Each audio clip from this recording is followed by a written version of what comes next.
Well, hello YouTubes. Going to be fitting the booster plug, so I'll keep dropping on here every now and then. First thing I've got to do is obviously take this screen off. Started taking it off. It's just 4 nuts and bolts. Need 2 10mm spanners. Just one at back, one at front. Crick it off. So I'll come back in a minute. So that's the screen off. Next thing is this side panel and this side panel, and all that is a 4mm Allen key. Couple there, and a couple around there. So I'll come back when we've got them off. Just to give you an idea of how easy these are, let's say you just put your Allen key in, give it a spin, break it off. Oh, try and get it on it. Sun's just started shining and I can't see now. And then you just spin it off. Easier said than done when you're trying to look at a camera as well. It will come off, don't worry.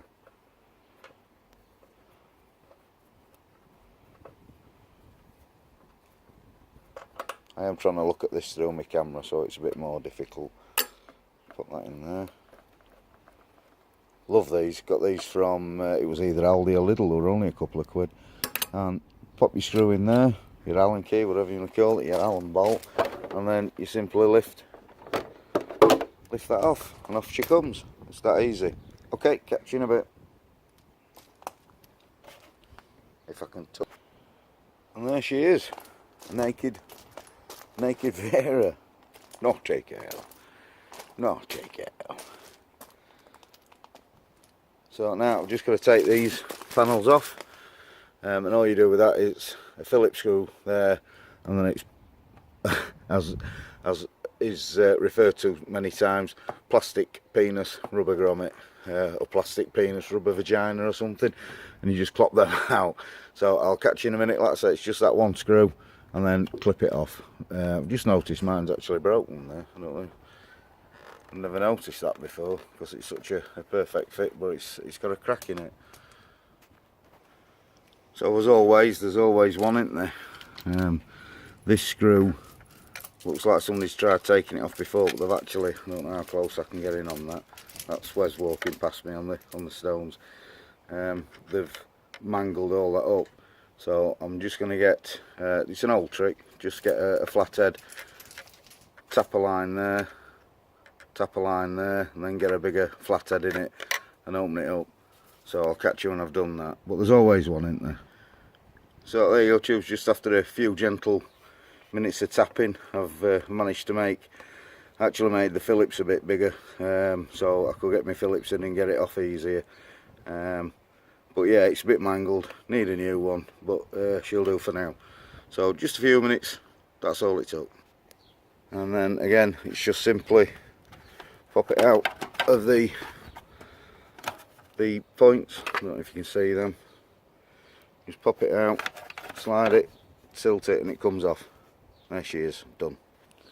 So the next thing we have to do is just remove these screws. It's just on this part of your plastic on your dash. Just need to remove these screws. What I have just noticed is that one's already missing. So I shall find another screw with a little washer on there when we put it back together, just to get that. So they're off. Just found another screw that'll fit that, it'll do. And it's off the shed, a little backing piece that I can tighten it into. So next job is to actually take the tank off, which is these two here, which I don't know, it looks like a 10mm to me. I ain't got my specs on, but it looks like a 10. So I'll come back and let you know. Just one thing, once you take this off, don't forget this tank, it needs supporting when you lift it up. You can't just lift it and it'll stay there. I know it may sound daft, but you've got to lift it and then support it so you can get to the gubbins underneath and release the fuel lines and your pump electrics and things like that. So we'll go through that in a minute. Right, so they were 10mm. Something I've just been and put it on the paddock stand. Excuse me. Just really to keep it a little bit more level. But because I'm on the cobble, on the stones, obviously going to sink in, so I've just left side stand down as well. And if it tips, at least I've got a little chance. Basically, what we've got to do, just bear with me a second. Wait, you gotta get under that tank. I don't know how much of that you can actually see. I think you can see that. Just got to unclip that and take the fuel pump power out, and then just release a breather a little bit so we can actually turn the tank round.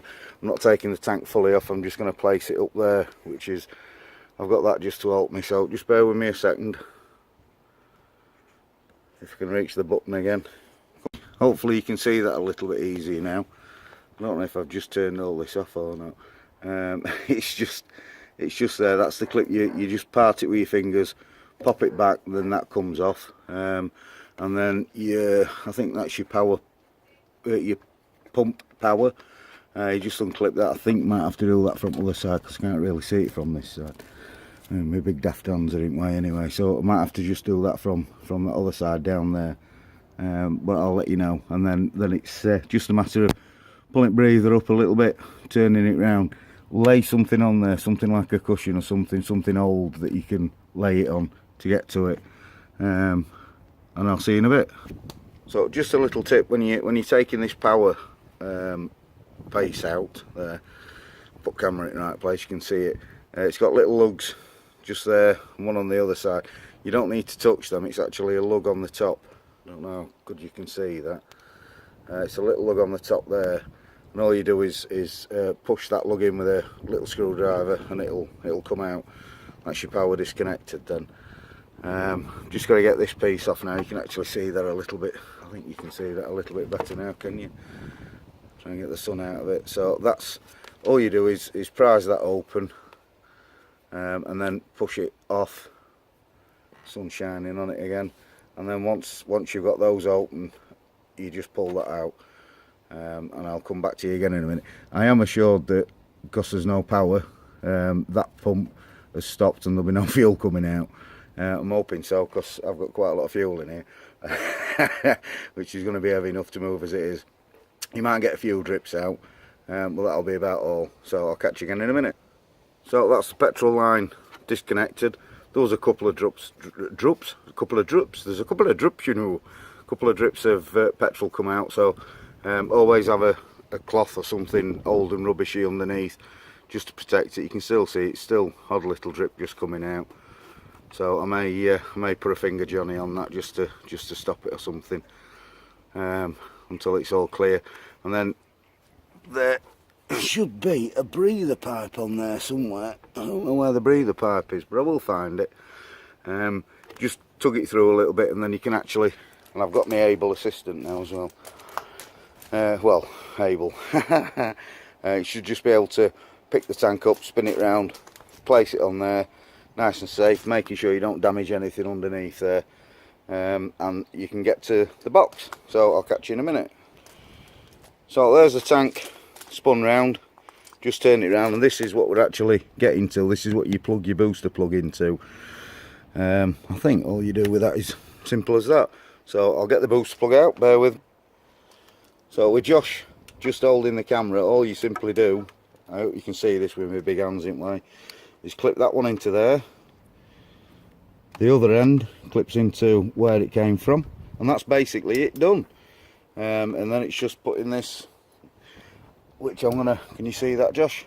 I'm gonna basically tie on down here, so it's out of the rain. It'll have the fairings around it, but it'll be grabbing the real air temperature, and then I'll try and tuck this, I don't know, somewhere up around here.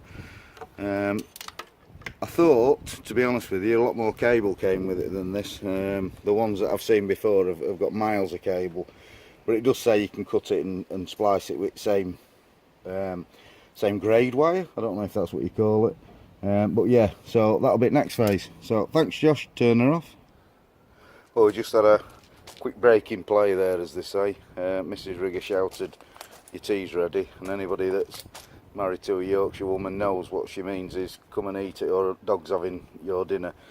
Now I've got to tie wrap this air monitor, temperature monitor, whatever you want to call that. I've got to tie wrap that in. The only tie wraps I've got, these bloody great big massive things. So Could have really done with some small ones like this one. Do you know my big daft hands? Like this one here. But I ain't got them, so these will have to do. So I'll catch you in a minute. Okay, bye. Done.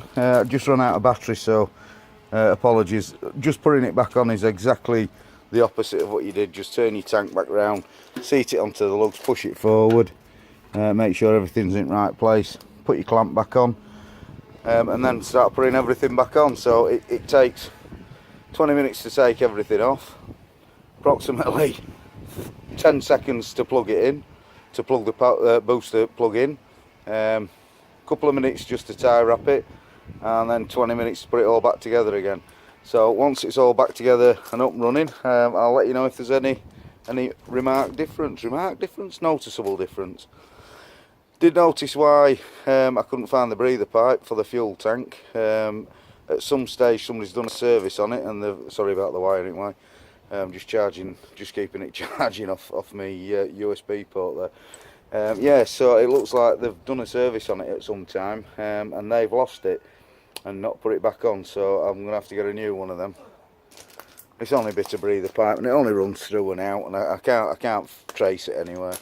But yeah, that's it. It's dead simple. It's actually, like I said, 20 minutes to strip it down, less than a minute to fit it and tie wrap it up, and then 20 minutes to put it all back together again. So I'll catch you in a bit, and I'll certainly let you know how it goes. Cheers for now.